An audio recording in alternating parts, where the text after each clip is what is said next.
أعوذ بالله من الشيطان اللعين الرجيم بسم الله الرحمن الرحيم الحمد لله رب العالمين والعاقبة للمتقين والجنة للمؤمنين والنار للمنافقين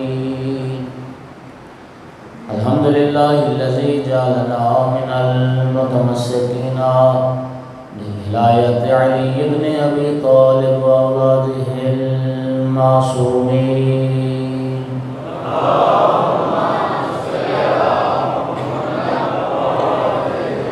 الحمد لله الذي جعلنا من الباقين على وصية الشهداء وأولاده وأصحابه المظلومين الصلاة والسلام والتحية والإكرام على رسوله الكريم شفيع المذنبين آنس الغريبين ورحمة للعالمين أعني العبد المؤيد الرسول المصدق المحمود الأحمد المصطفى الأمجد أبا القاسم محمد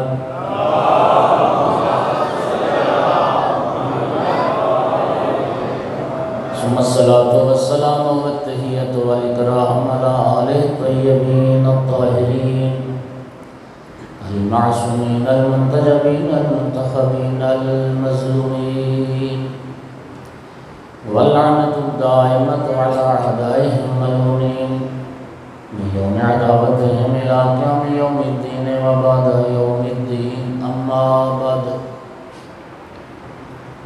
فقال سبحانه وتعالى في كتابه المجيد بسم الله الرحمن الرحيم يا أيها الذين آمنوا إذا ناجيتم الرسول فقدموا بين يدي نجواكم صدقة فإن لم تجدوا فإن الله غفور رحيم صلوات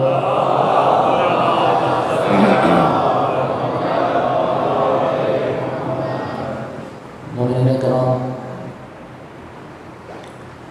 سورہ مبارکہ مجادلہ کی 12 نمبر آیت ہے 28ویں پارے میں ارشاد رب العزت ہے، اے ایمان والو، جب تم رسول اللہ کے ساتھ نجوہ اور سرگوشی کرنا چاہو، رسول اللہ کے ساتھ کوئی خصوصی نشست، کوئی راز نیاز کی باتیں کرنا چاہو، تو پھر اس نجوہ کرنے سے پہلے صدقہ دے دیا۔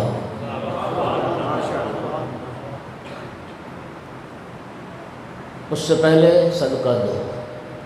ذالک خیر لکم واطہر، یہ صدقہ دینا، اس حکم پر عمل کرنا تمہارے لیے بہتر ہے اور یہ تمہاری پاکیزگی کا سبب ہے،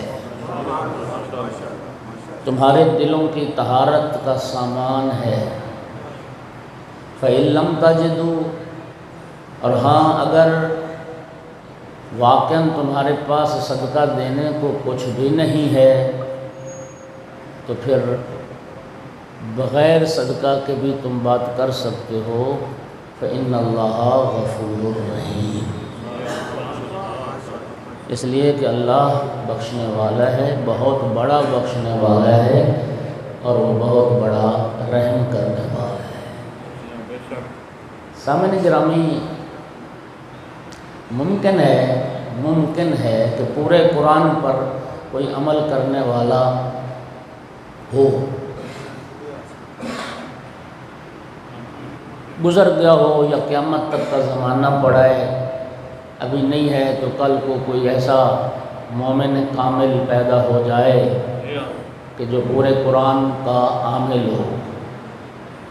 شیخ الرئیس ابو علی سینا، اس کا نا ایک بڑا معروف مقولہ ہے۔ ابو علی سینا کہتا تھا کہ کل ما قرع سمعک من الغرائب فذرہ فی بقعۃ الامکان۔ آواز ٹھیک آ رہی؟ ابو علی سینا دانا تھا، فلسفی تھا، اس نے کہا تھا کہ لوگوں، جو بات تمہاری سماعت سے ٹکرائے، جو بھی تم کوئی بات سنو من الغرائب، جو تمہیں بڑی عجیب و غریب لگے، کوئی بھی عجیب و غریب بات سننا، اس کو ٹھکرا نہ دینا، انکار نہ کرنا، امکان کے خانے میں رکھ دو۔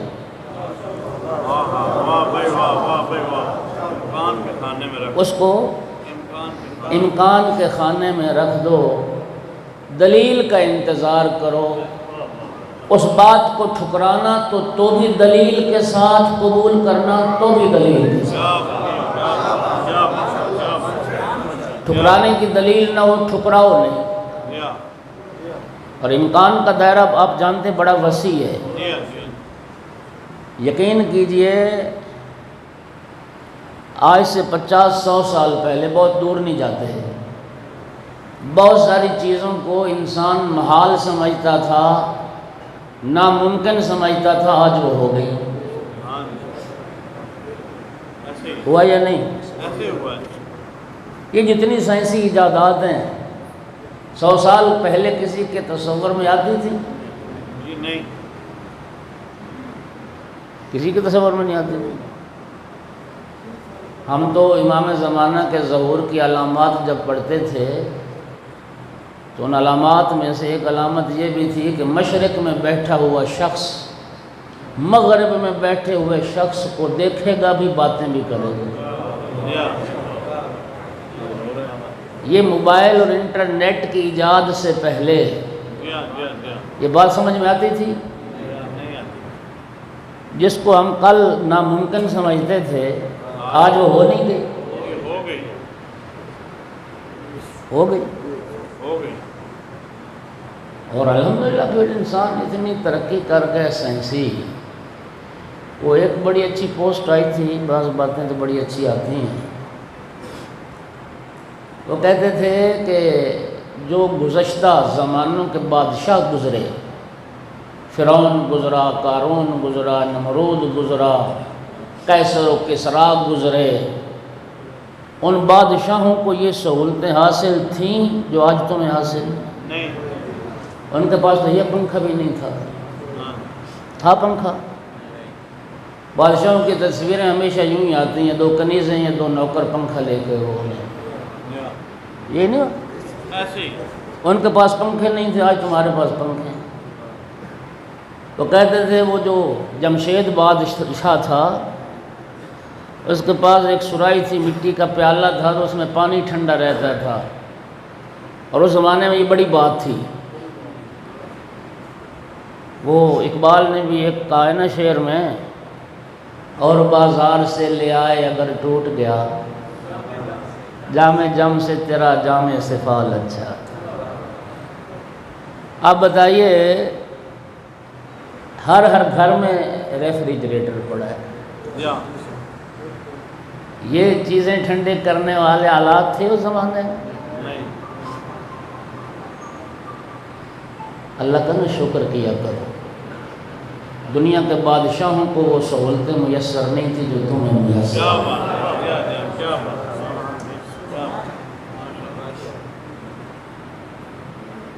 بولی سینہ کہتا ہے کہ امکان کا دائرہ بڑا وسیع ہے، جو تمہیں آج ناممکن لگ رہی ہے نا بات، انکار نہ کرو، امکان کے خانے میں رکھ دو۔ بہت ساری چیزیں انسان، چونکہ علم محدود ہے، علم انسان کا ترقی کرتا چلا جاتا ہے، اور وہ جملہ بڑا خوبصورت ہے، انسان کا جیسے جیسے علم بڑھتا ہے نا، اتنا ہی اس کو اپنی جہالت کا احساس زیادہ ہوتا ہے۔ نہیں، آپ نے لطف ہی نہیں لیا اس جملے کو۔ جتنا جتنا انسان کا علم بڑھتا ہے، اتنی اس کی جہالت کا احساس زیادہ ہوتا ہے۔ یار ہاں، میں یہ بھی نہیں جانتا تھا، یار میں یہ بھی نہیں جانتا تھا، مجھے اس کا بھی پتہ نہیں تھا، تو اس کو پھر اپنی جہالت کا احساس زیادہ ہوتا ہے۔ اور حقیقت بھی یہی ہے کہ علم تو بہت تھوڑا سا ہے، معلومات انسان کی بہت تھوڑی سی ہیں، مجہولات زیادہ ہے۔ جو جانتا ہے وہ بہت تھوڑا ہے، جو نہیں جانتا وہ یہ کائنات ہے۔ اور صرف تیری میری بات نہیں، ابن ابی الحدید معتزلی نے شرح نہج البلاغہ میں لکھا ہے یہ رسول اللہ کے جلیل المرتبہ صحابی ہیں حضرت عبداللہ ابن عباس، اور عبداللہ ابن عباس کو حبر الامت کہا گیا ہے۔ صحابی رسول کو امت پیغمبر کا عالم کہا گیا، جس کو رسول اللہ کی ساری امت کا عالم کہا گیا ہے تو علم تو ہوگا نا اس کے پاس۔ ابن ابی الحدید معتزلی عالم اہل سنت لکھتا ہے کہ ابن عباس سے کسی نے پوچھا تیرا لقب ہے حبر الامت، تو ہے رسول اللہ کی امت کا عالم، یہ بتا تیرے علم کی مولا علی کے علم سے کیا نسبت ہے؟ تیرے علم کی مولا علی علیہ السلام کے علم سے کیا نسبت ہے؟ ابن عباس کا جواب سنو۔ ابن عباس کہتا ہے علمی و علم اصحاب محمد کا قطرۃ من سبعۃ ابحر۔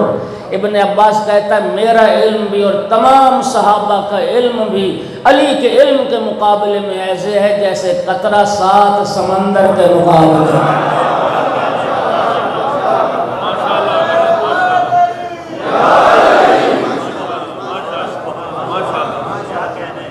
ایک قطرے کو جو 7 سمندروں سے نسبت ہے،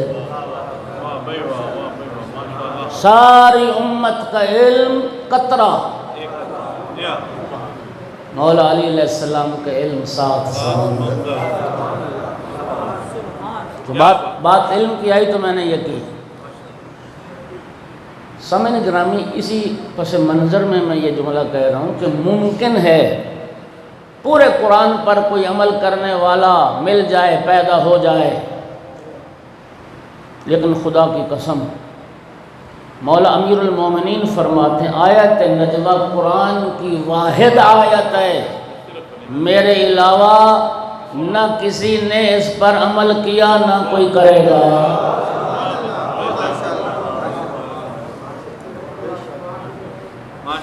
نہ مجھ سے پہلے کسی نے عمل کیا اور نہ کوئی بعد میں اس پر عمل کرے گا۔ میں علی نے اس پر عمل کیا۔ یہ آیت نجوہ در حقیقت مسلمانوں کا امتحان تھا، مفسرین نے لکھا، اہل ایمان کی آزمائش تھی، اہل ایمان کا امتحان تھا کہ کتنا عشق ہے رسول سے، کون ہے جو صدقہ دے کے آئے، مال قربان کر کے آئے، رسول اللہ سے سرگوشی اور خصوصی میٹنگ اور رسول اللہ سے نجوہ کے شرف کو حاصل کرے۔ مولا علی فرماتے ہیں میرے علاوہ کسی نے عمل نہ کیا۔ اگلا جملہ شیعہ سنی سب نے لکھا، مولا علی فرماتے ہیں وَبِّ خَفَّفَ اللَّهُ عَنْ هَٰذِهِ الْأُمَّةِ، اگر میں علی بھی اس آیت پر عمل نہ کرتا امت پیغمبر پر عذاب آ جاتا۔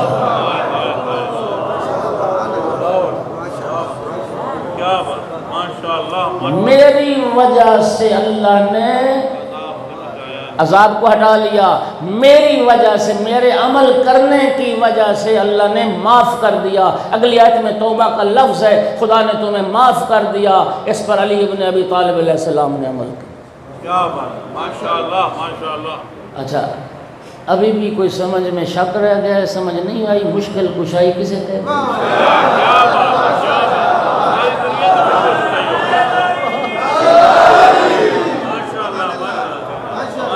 اور مشکل کشائی کسے کہتے ہیں؟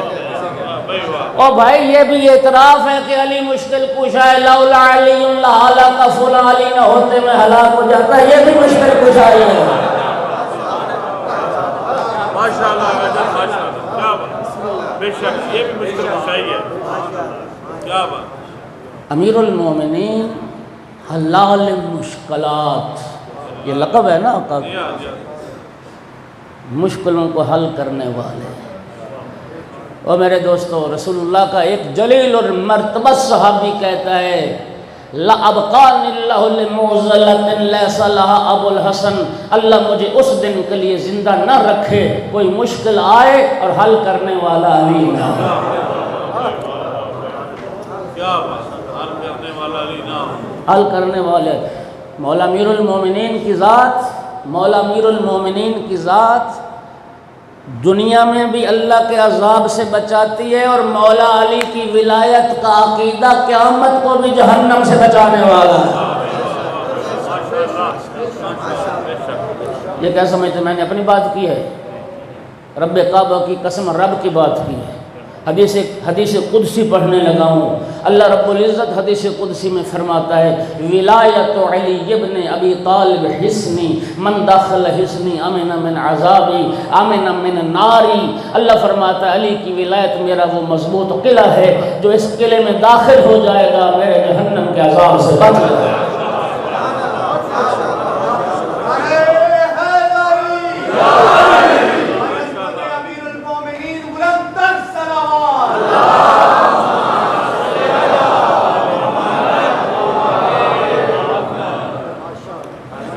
میرے علاوہ کسی نے اس آیت پر عمل نہ کیا۔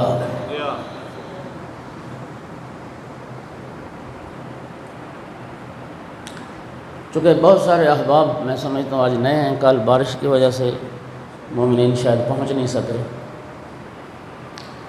اس آیت کا جو شان نزول ہے اس کو دہرانا چاہتا ہوں تاکہ سب تک بات پہنچے۔ یہ آیت نازل کیوں ہوئی؟ سب شیعہ سنی مفسرین نے یہ بات لکھی کہ جو مالدار لوگ تھے نا، وہ رسول اللہ کے پاس آتے تھے، رسول اللہ سے محفلیں کرتے تھے، باتیں پوچھتے تھے، آسان ترین کہوں گپ شپ لگاتے تھے۔ نبی کریم کا وقت کائنات میں، توجہ کرنا، کائنات میں کسی دوسرے انسان کا وقت اتنا قیمتی نہیں ہے جتنا رسول اللہ کا وقت قیمتی ہے۔ سب سے زیادہ قیمتی وقت اللہ کے رسول کا ہے، لیکن رسول اللہ خلق عظیم کی منزل پر فائز تھے۔ یہ رسول اللہ خود سرکار کسی کو اٹھاتے بھی نہیں تھے، لیکن سرکار کو رنج بھی پہنچتا تھا، اس کیفیت سے ناراحت تھے۔ قرآن میں بات موجود ہے، کل میں نے سنائی ہے، نئے لوگوں کے لیے عرض کر رہا ہوں۔ سرکار کے گھر کھانا کے لیے آتے تھے، کھانا کھانے، دعوت، پھر بیٹھ جاتے تھے گپے مارنے۔ اللہ پاک نے آیت نازل کی، ایمان والو رسول کے گھر مہمانی پہ آؤ، کھانا کھانے کے بعد تمہیں بیٹھنے کی اجازت نہیں۔ رسول اللہ کی ذاتی زندگی بھی ہے، اللہ کے رسول ہیں، کائنات کے معاملات ہیں، رب کے ساتھ معاملات ہیں، عبادت ریاضت کے لیے وقت چاہیے، خانوادے کے لیے وقت چاہیے، مسلمانوں کے لیے وقت چاہیے، ریاست اسلامی کے لیے وقت چاہیے۔ یہاں بھی معاملہ یہی تھا، اور سرکار دو عالم کی جو ناراحتی تھی اس کی 2-3 وجہ تھیں۔ پہلی وجہ تو یہ تھی جو امراء تھے، صاحبان ثروت، صاحبان مال، وہ تو نبی پاک کے ساتھ بیٹھتے تھے، فقراء کو ٹائم ہی نہیں ملتا تھا، فقراء کو بیٹھنے نہیں دیتے تھے۔ دوسری بات یہ تھی کہ نجوہ، سرگوشی بھری محفل میں کسی کے کان میں بات کرنا، یہ آداب مجلس کے خلاف ہے۔ آقا کی حدیث ہے، جہاں 3 بندے ہوں 2 کو آپس میں سرگوشی نہیں کرنی چاہیے۔ تو تیسرا بندہ بدگمان ہوگا کہ پتہ نہیں مجھ سے چھپا کے مجھ سے کیا چھپانا چاہتے ہیں۔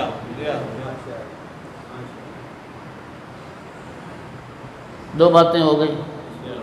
تیسری بات تھی کہ وقت ضائع ہوتا تھا۔ سرکار انتظار میں تھے، رب کریم نے یہ آیت نازل کر دی، اے ایمان والو آج کے بعد اگر سرگوشی کرنی ہے نا، خصوصی ٹائم رسول سے چاہیے تو صدقہ دے دیں۔ خدا جانتا ہے آیت کے نازل ہونے کے بعد، کل بھی جملہ کا آج پھر کہتا ہوں، تنہا شمع رسالت ہوتی تھی، پروانے سارے غائب ہوئے۔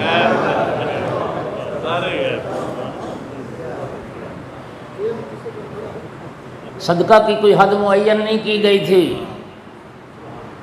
کل میں نے ترمذی کی وہ روایت ہے جو آپ کے سامنے سنائی، رسول اللہ نے مولا علی سے مشورہ کیا 1 دینار صدقہ دیں گے؟ نہیں یا رسول اللہ 1 دینار کہاں سے لائیں گے؟ 1 درہم صدقہ دیں گے؟ نہیں یا رسول اللہ درہم بھی زیادہ ہے۔ سرکار نے فرمایا یا علی پھر آپ بتائیں کم از کم صدقہ کتنا؟ یا رسول اللہ 1 دانہ گندم یا 1 دانہ جو۔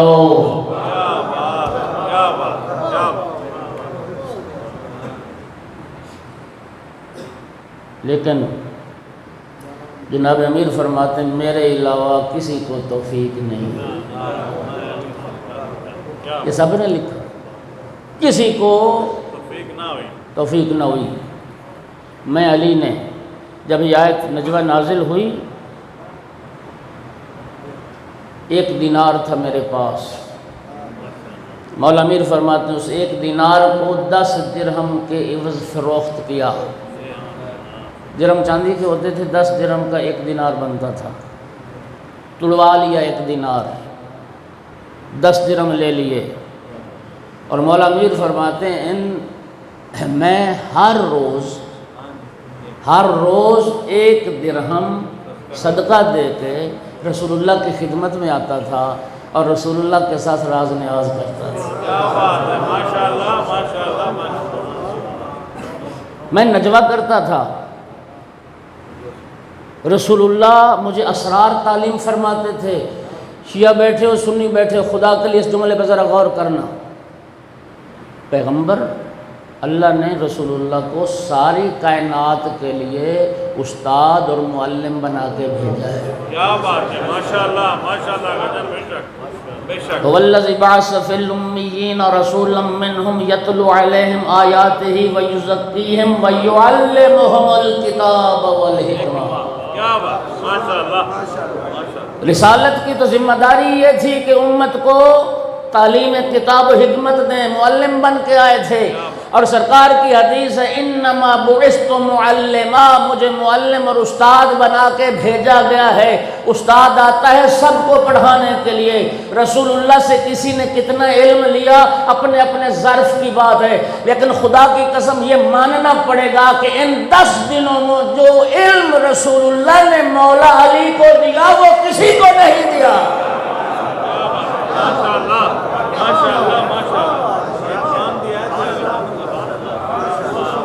یہ طے ہے، یہ طے ہے، کم از کم ان 10 دنوں میں جو علم رسول اللہ نے مولا امیر المومنین کو عطا فرمایا وہ اور کسی کے پاس نہیں۔ واضح سی بات ہے، وہ اور کسی کے پاس۔ صدقہ دے کے آتے تھے، نبی اور وصی نبی راز نیاز فرماتے تھے۔ یہ جملہ میرا نہیں، قدردان بیٹھے ہو انشاءاللہ قدر کرو گے۔ علامہ اختر عباس قبلہ نجفی آل اللہ مقامہ، اس جملے کا ثواب ان کی روح کو پہنچے۔ وہ فرمایا کرتے تھے ان 10 دنوں میں صدقہ دے کے آتے تھے ہر روز بارگاہ رسالت میں، فرماتے تھے دینے والا بخیل نہیں تھا، لینے والا کم ظرف نہیں تھا۔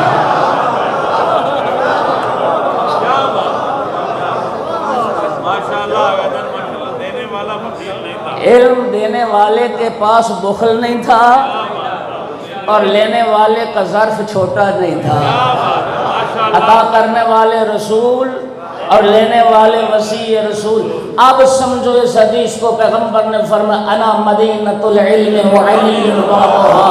اگر رسول اللہ والے سارے علوم کو سیکھنا چاہتا ہے تو علی کی بارگاہ میں آئے۔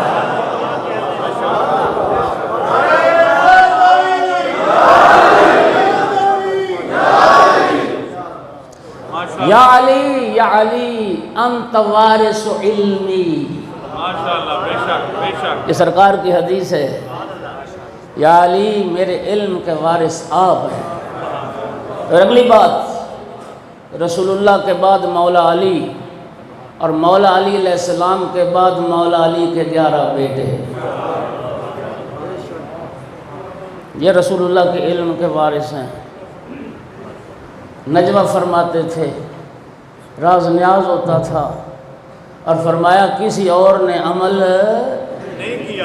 نہیں کیا۔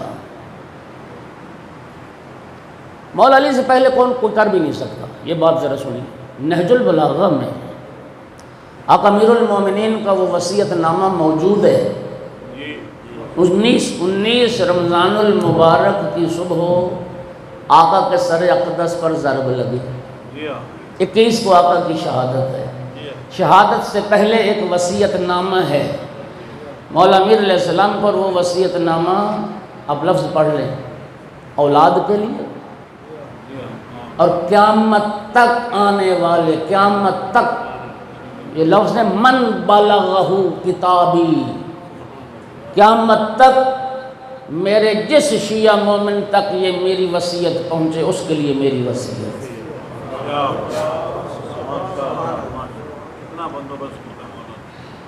یہ مجلس واسطہ بن گئی میرے اور آپ کے درمیان۔ ہم الحمدللہ ہمیں فخر ہے کہ ہم مولا علی کے شیعہ ہیں۔ دعا یہ کریں کہ ہم ویسے شیعہ بنیں جیسے مولا علی دیکھنا چاہتے ہیں۔ اور سن لو شیعہ سنی بھائیو، سن لو، خدا کی قسم حدیث سچی نہ ہو، معتبر نہ ہو، اہل سنت کے معتبر منابع میں نہ ہو، اور اہل سنت محدثین نے نہ لکھا ہو تمہیں مجرم ہو۔ مولا علی کو خطاب کر کے رسول اللہ نے فرمایا تھا، یا علی انت و شیعتک ہم الفائزون، یا علی قیامت کے دن آپ بھی کامیاب ہیں، آپ کی راہ پر چلنے والے بھی کامیاب ہیں۔ یہ لفظ شیعہ یہ بڑا مقدس لفظ ہے، یہ مبارک لفظ ہے، یہ پاکیزہ لفظ ہے۔ شیعہ قابل نفرت لفظ نہیں ہے، وہ قابل نفرت ہیں جو شیعہ سے نفرت کرتے ہیں۔ کیوں؟ اگر یہ لفظ مبارک نہ ہوتا، اگر یہ متبرک لفظ نہ ہوتا، اگر یہ پاکیزہ لفظ نہ ہوتا، اللہ ابراہیم کو شیعہ نہ کہتا،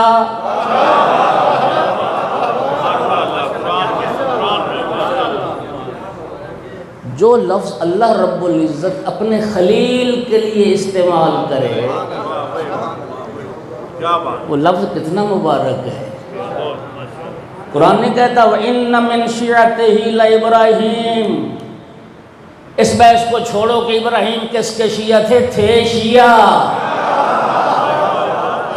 صلوات تو پڑھ دو سارے اللہ۔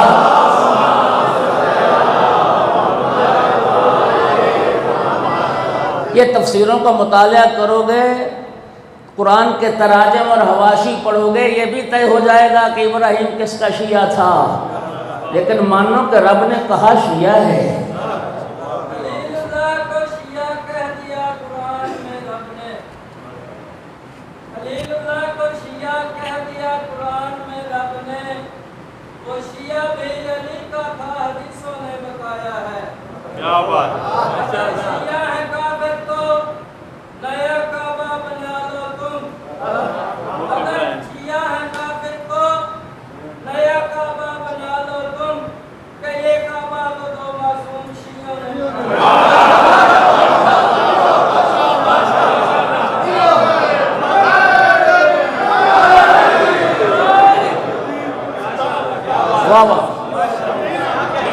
ماشاءاللہ۔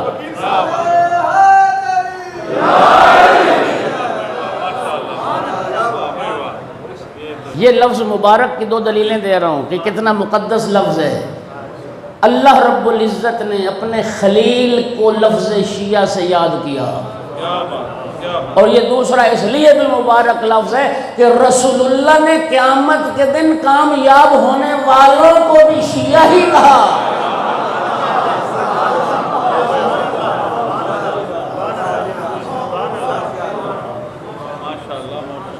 شیعہ ہی کہا۔ نہج البلاغہ وصیت نامے کی بات کر رہا ہوں۔ فرمایا یہ قیامت تک میرے شیعوں کے لیے میری وصیت ہے، ایک مولا امیر المومنین کا غلام ہونے کی حیثیت سے، آقا کا نوکر ہونے کی حیثیت سے، جو آقا کی وصیتیں ہمارے لیے ہمارا حق بنتا ہے، اس وصیت نامے کو پڑھیں بھی اور اس پر عمل کریں۔ وعدہ رہا انشاءاللہ۔ اب سنو، اس وصیت نامے میں ایک جملہ وصیت کا کیا ہے؟ اللہ اللہ فی القرآن، واہ بھائی واہ لا یسبقکم فی العمل بہ غیرکم، میری اولاد، میری شیعو، خدا را میں تمہیں قرآن کے متعلق وصیت کرتا ہوں، کیا بات کیا بات کیا بات میں تمہیں قرآن کے بارے میں وصیت کرتا ہوں۔ کیا کرنا؟ ہاں جی، خرید کے گھر میں رکھ لیں، نہیں 5-7 غلاف چڑھا کے الماری میں سجا لینا، نہیں۔ تو وصیت سنیے قرآن کے بارے میں کیا ہے۔ میں تمہیں خدا را قرآن کے متعلق وصیت کرتا ہوں، لا یسبقکم فی العمل کیا بات بہی غیرکم، قرآن پر عمل کرنے میں تمہارا غیر تم سے سبقت نہ لے جائے۔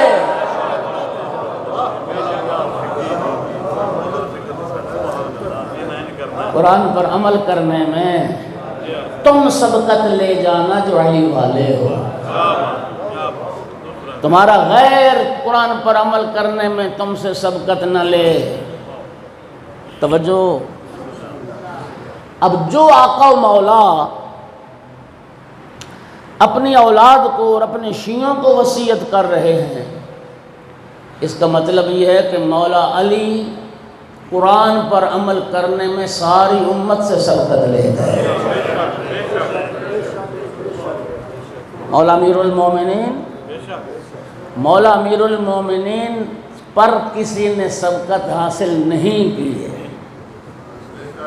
ہمیشہ مولا امیر المومنین نے خدا اور رسول کے احکام کی اطاعت میں سب سے پہلے لبیک کہی۔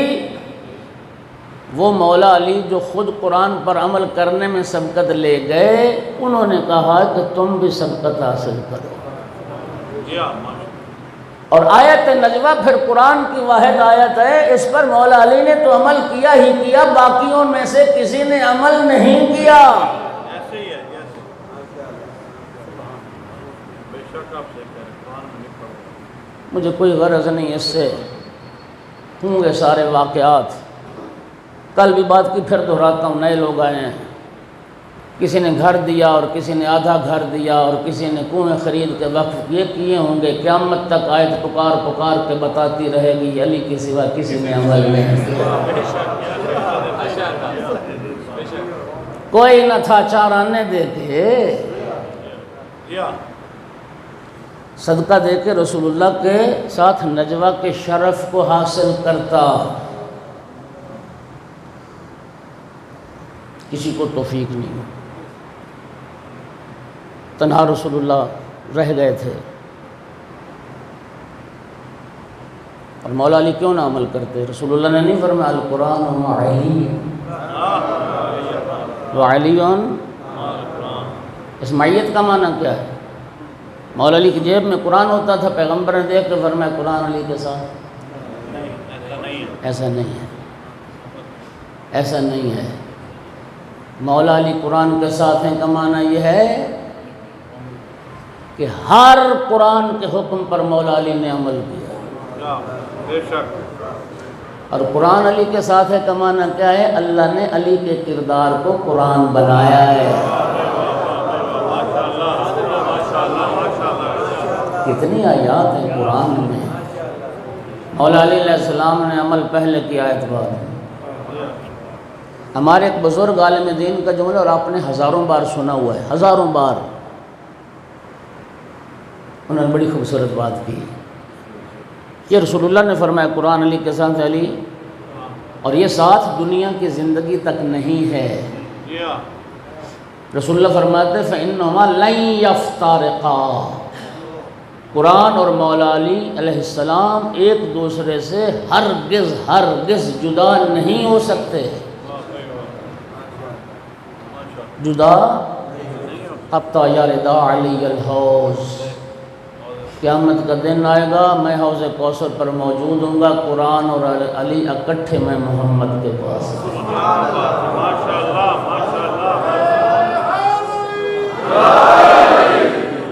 اچھا، اس سے ایک بات اور بھی واضح ہو گئی، القرآن مع علی وعلی مع القرآن سے ایک بات اور بھی واضح ہو گئی کہ اللہ کے قرآن کو جتنا علی سمجھتا ہے کوئی دوسرا نہیں سمجھتا۔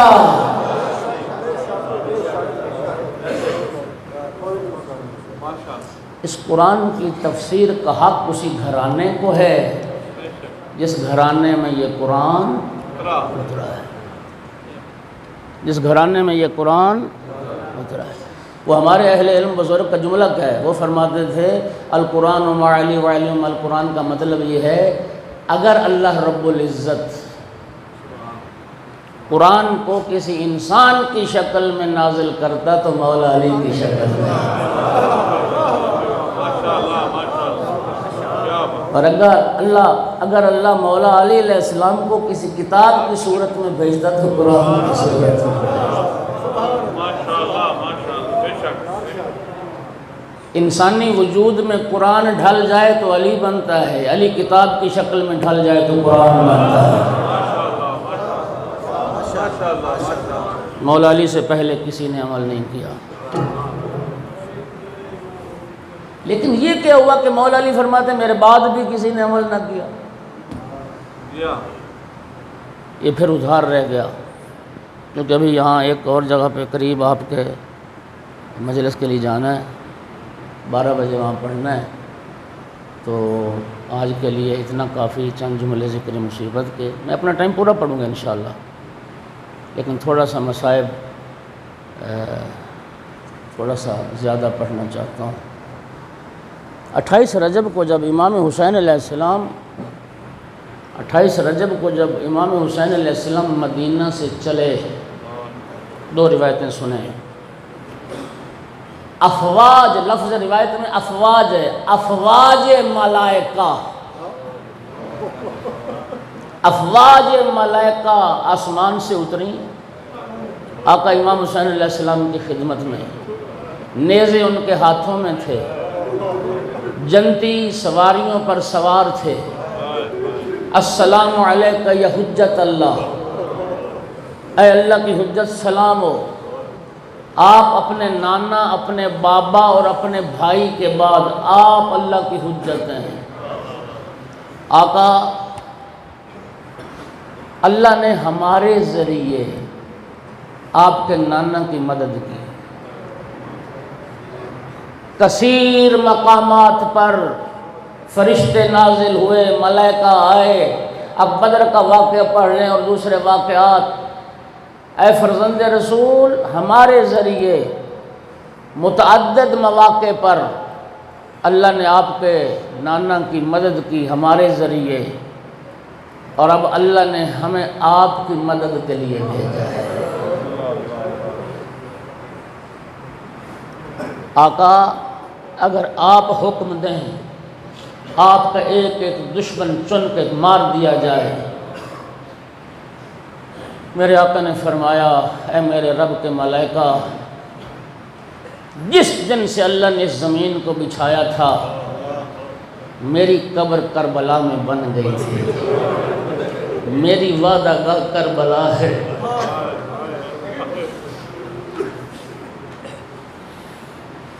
اگر میرے دشمن مار دیے جائیں گے تو لوگوں کا امتحان کیسے ہوگا، لوگوں کی آزمائش کیسے ہوگی؟ فرمایا نہیں، مجھے تمہاری مدد کی ضرورت نہیں، مجھے رب سے کیا ہوا وعدہ پورا کرنا ہے۔ جنات آئے، جنات، اے فرزند رسول، ہم آپ کے شیعہ ہیں، ہم آپ کے مددگار ہیں، آپ اجازت دیں ہم آپ کے دشمنوں کو ختم کر دیں، آپ اپنے مقام سے حرکت بھی نہ کریں۔ آقا نے قرآن پاک کی آیات پڑھیں، لَقَدْ بَرَزَ الَّذِينَ كُتِبَ عَلَيْهِمُ الْقَتْلُ إِلَى مَضَاجِعِهِمْ۔ اے جنات، جو قرآن اللہ نے میرے جد پر نازل کیا اس میں تم نے یہ آیت پڑھی ہے کہ جن لوگوں پر اللہ نے جن کی شہادت لکھ دی، قتل ہونا جن کا مقدر ٹھہرا، وہ لوگ ایسے ہیں جو خود قدموں سے چل کے مقتل کی طرف جاتے ہیں۔ میں اگر مدینہ میں رہ جاؤں گا تو کربلا میں میری قبر میں کون لیٹے گا؟ مجھے نانا کی امت تمہارے ہاتھوں نہیں مروانی ہے۔ تم چلے جاؤ۔ امام حسین علیہ السلام مدینہ سے نکل پڑے، منزلیں طے ہوتی آئیں، 3 شعبان مکہ پہنچے، 8 ذی الحج کو مکہ سے چلے، 2 محرم اچانک چلتے چلتے مظلوم کربلا کا گھوڑا رکا، مظلوم نے گھوڑا تبدیل کیا، دوسرے گھوڑے نے بھی قدم نہیں اٹھایا، تیسرے پہ سوار ہوئے چلانے کی کوشش قدم نہیں اٹھایا، 7 گھوڑے بدلے۔ امام جانتے تھے حقیقتوں کے اظہار کے لیے امام معصوم سوال جواب کا انداز اختیار کرتا ہے۔ امام اپنی وعدہ گاہ تک پہنچ گئے تھے، لوگوں کو سمجھانے اور مطمئن کرنے کے لیے فرمایا یہاں کے لوگوں سے پوچھو اس سرزمین کا نام کیا ہے؟ کسی نے کہا آقا اسے غازریہ کہتے ہیں، یہ غازریہ کی بستیاں ہیں۔ فرمایا کوئی اور نام؟ اسے نینوا کہتے ہیں، کوئی اور نام اسے شط فرات کہتے ہیں، کوئی اور نام ایک آواز یقال لہا کربلا۔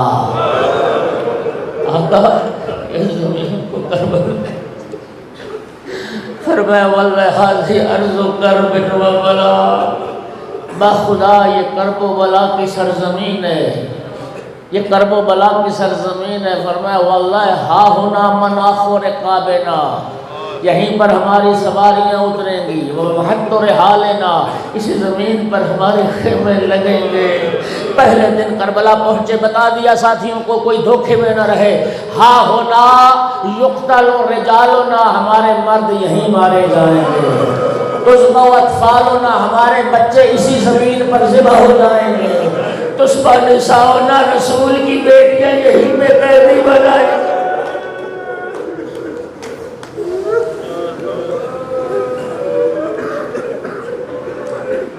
60,000 درہم میں، 60,000 درہم میں، اس وقت جنگل تھا، اس وقت تو بند تھا۔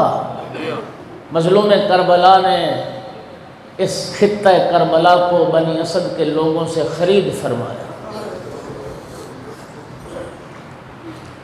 زمین ان سے خرید لی، اور زمین خریدنے کے بعد پھر بنی اسد کے ہی حوالے کر دی۔ فرمایا مظلوم نے ملکیت میری، لیکن اب تمہارے تصرف میں رہے گی، لیکن میری شرطیں صرف 3 ہیں، 3 شرطوں پر زمین کو تم استعمال میں لانا۔ پہلی شرط یہ ہے جب عاشور کا دن آئے گا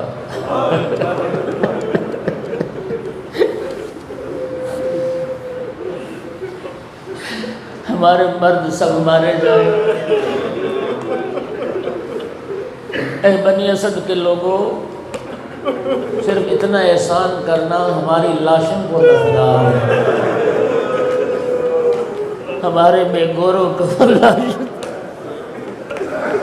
مردوں کو وصیت کی، پھر بنی اسد کی عورتوں کو بلایا، اگر حکومت وقت کے خوف سے تمہارے مرد ہمیں دفن نہ کریں، پانی بھرنے کے بہانے آ جانا، ہماری لاشوں کو دفنا۔ پھر بنی اسد کے بچوں کو بلایا، اگر تمہارے ماں باپ ہمیں دفن نہ کریں، کھیل کے بہانے آ جانا، ایک ایک مٹھی خاک کی اٹھا کے ہماری لاشوں میں ڈال دینا، تمہارا کھیل ہو جائے گا، غریبوں کے لاشیں دفن ہو جائیں۔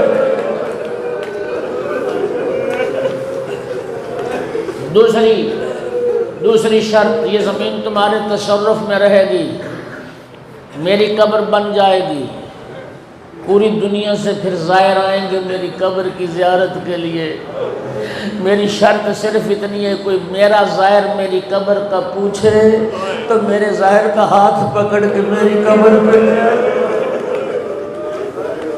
انہیں بتانا یہ غریب حسین کی قبر۔ اور میری تیسری وصیت اور میری تیسری شرط یہ ہے، جب بھی میرا کوئی زائر آئے اسے 3 دن مہمان رکھنا، میرے زائر کو 3 دن۔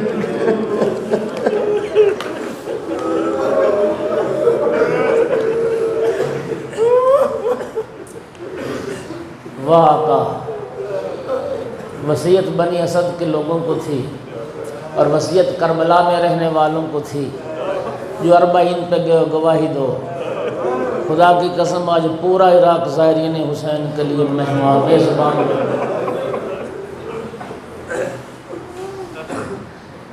کربلا پہنچنے کے بعد مظلوم کربلا نے 3 خطوط لکھے۔ ایک خط اہل کوفہ کو لکھا، ایک خط اہل بصرہ کو لکھا، ایک خط اپنے جد کے صحابی، اپنے بچپنے کے دوست حبیب ابن مظاہر کو لکھا۔ جناب حبیب کو جو خط لکھا، بسم اللہ الرحمن الرحیم، من الحسین ابن علی للرجل الفقیہ حبیب ابن مظاہر الاسدی، یہ خط ہے حسین ابن علی کی طرف سے ایک مرد فقیہ کے نام۔ وہ حبیب تیری عظمت کو سلام، جسے وقت کا امام رجل فقیہ کے لقب سے یاد کرے۔ اللہ اکبر۔ میں نے کئی دفعہ نوٹ کیا، جو حضرات کربلا گئے ہو جی، باقی گنج شہیداں سارے شہید اجتماعی قبر میں دفن ہیں، جناب حبیب کی الگ قبر ہے۔ وہاں عراقی ظاہر آتے ہیں نا تو آ کے یوں زیارت پڑھتے ہیں، السلام علیکہ یا حبیب رسول اللہ، السلام علیکہ یا حبیب فاطمہ الزہرا، السلام علیکہ یا حبیب الحسین۔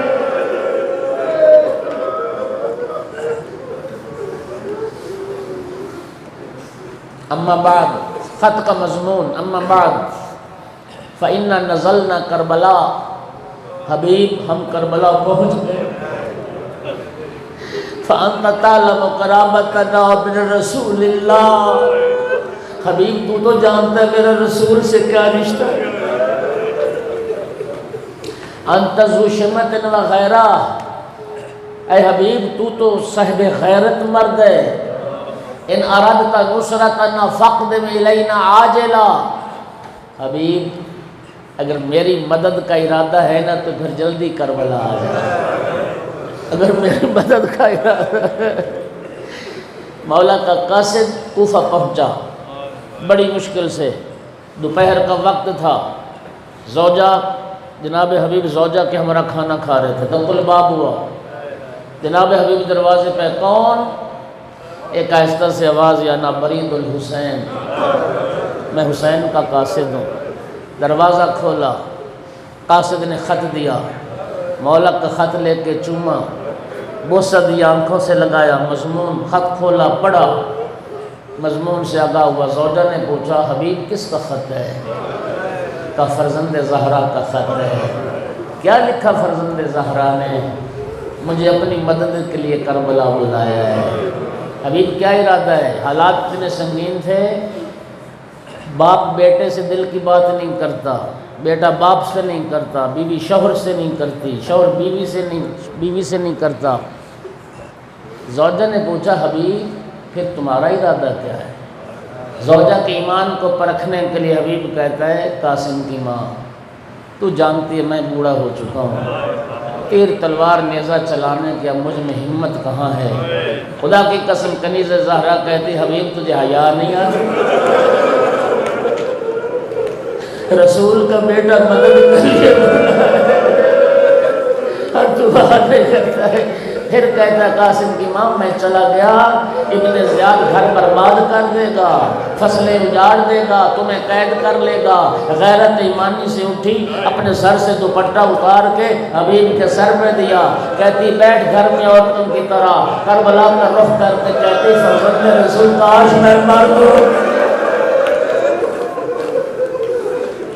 جب پرکھ لیا نا زوجہ کے ایمان کو، اب حبیب کہتے ہیں قاسم کی ماں گھبرا نہیں، قاسم کی ماں جب کل قیامت کا دن آئے گا میں تجھے حسین کی ماں کے سامنے شرمندہ نہیں ہونے دوں گا، میں جاؤں گا فرزند زہرا کی نصرت کے۔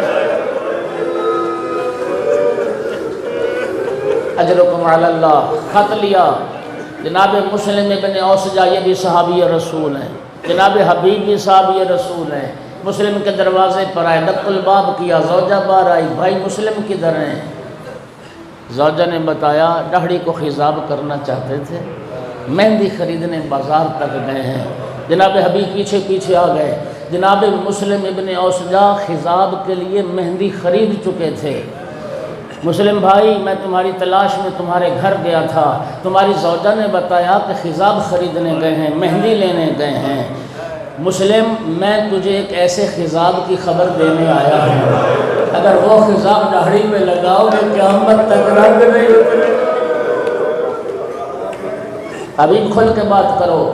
مسلم یہ فرزند زہرا کا خط آیا ہے، نصرت کے لیے کربلا بلایا ہے، خدا کی قسم جو مہندی خرید چکے تھے زمین پہ دے ماری کہ اب یہ داڑھی اس مہندی سے خضاب نہ ہوگی، سر کے خون سے خضاب۔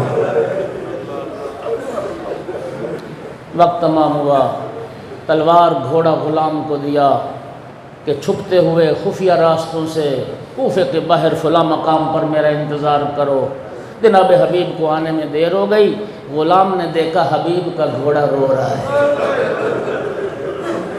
جب گھوڑے کو روتے دیکھا، جناب حبیب کا غلام کہتا ہے میرے آقا کا گھوڑا تو رو نہیں، اگر کسی وجہ سے میرا آقا حبیب نہ پہنچا میں تیری پشت پر سوار ہو کے کربلا جاؤں گا۔ جب حبیب کے غلام نے یہ بات کی، جناب حبیب قریب پہنچ چکے تھے، حبیب نے یہ آواز سن لی۔ جب سنی نا یہ آواز، کربلا کی طرف رخ کر کے کہتے فرزند زہرا تو اتنا غریب ہو گیا ہے، کنیز زادے تیری نصرت کے لیے بے چین نظر آتے ہیں، جانور تیری غربت میں آنسو بہاتے ہیں۔ گھوڑے پہ سوار ہوئے، فرمایا غلام سے جا میں نے راہ خدا میں آزاد کیا۔ غلام عرض کرتا ہے آقا یہ کہاں کا انصاف ہے، اپنی خدمت کی بات تھی مجھے ساتھ رکھا، رسول کے بیٹے کی خدمت کا موقع آیا، مجھے جدا کر رہے، مجھے لے چلے کربلا، میں بھی اپنی جان فرزند رسول پر قربان کروں گا۔ 6 محرم کو حبیب کربلا پہنچے، امام حسین علیہ السلام کے لشکر اور ساتھیوں میں خوشی کی لہر دوڑ گئی، مرحبا مرحبا کی آوازیں آئیں، نعرہ تکبیر بلند ہوا۔ یہ آوازیں جب رسول زادیوں کے خیموں تک پہنچی، میری آقا زادے نے فرمایا اما فضا اب تک تو جو آ رہے تھے میرے بھائی کے قاتل آ رہے تھے، یہ کون آئے میرے بھائی کے لشکر میں، یہ مبارک بادیاں کسے دی جا رہی ہیں، جا کے پتہ کر۔ جناب فضا نے آ کے پتہ کیا کہ حبیب آئے ہیں، آپ نے خبر دی آقا زادی آپ کے بھائی کا دوست حبیب آ گیا ہے۔ عزادار و حبیب کا سننا تھا، میری آقا زادی نے فرمایا اما فضا جا حبیب کے پاس اور حبیب سے کہہ دے حبیب بھائی علی کی بیٹی سلام کرتی ہے۔ عزادار و جناب فضا نے سلام پہنچایا، حبیب روتے روتے خاک کربلا پر بیٹھا، خاک اٹھا کے سر میں ڈالی، منہ میں ماتم کر کے کہتا ہے اے امیر عرب کی شہزادی، اے رسول کی بیٹی تو اتنی غریب ہو گئی، آج غلاموں کو سلام بھجوا رہی، ماتم حسین